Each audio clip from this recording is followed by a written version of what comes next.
What is up mga ka-fix? Another day, another repair vlog na sata. And for today's video, natay dawat nga iPhone XR and obviously ang iyang problema kay LCD. At atuan na ning ilisan og bag-o nga LCD. Let's go!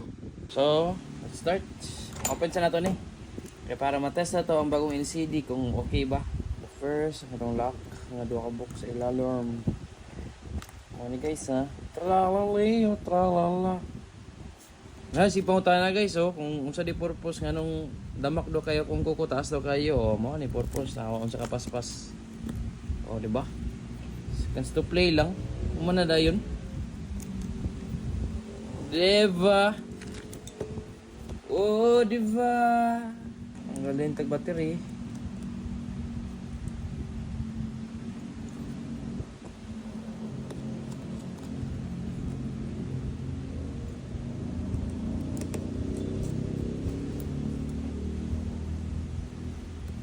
Bawal na i-cambio guys ang mga screw para dito malong screw problem later on.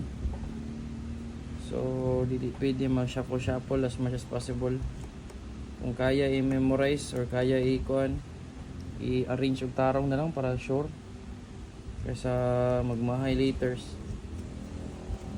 diba? Mga screw sa mga shield guys, so ang ipang tanggal para ma-disconnect na to ang mga flex nga kailangan i-disconnect. Kasi sa star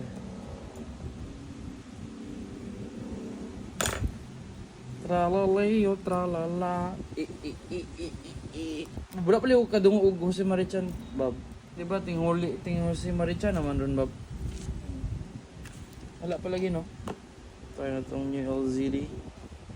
Yon ang ganda! Tralalay o tralala. Yun. So, nagbilin o. So far, okay tanan guys. Kaya nang itaag guys. So, transfer na ito ng earpiece. Tralalay o tralala.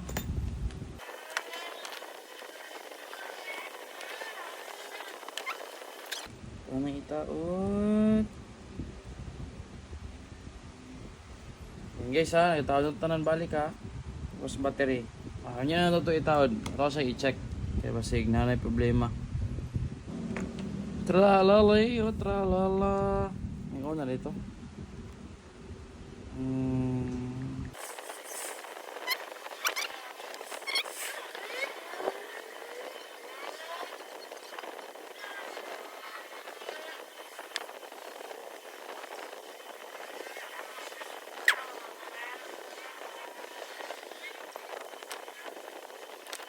And guys ha, kompleto na kompleto.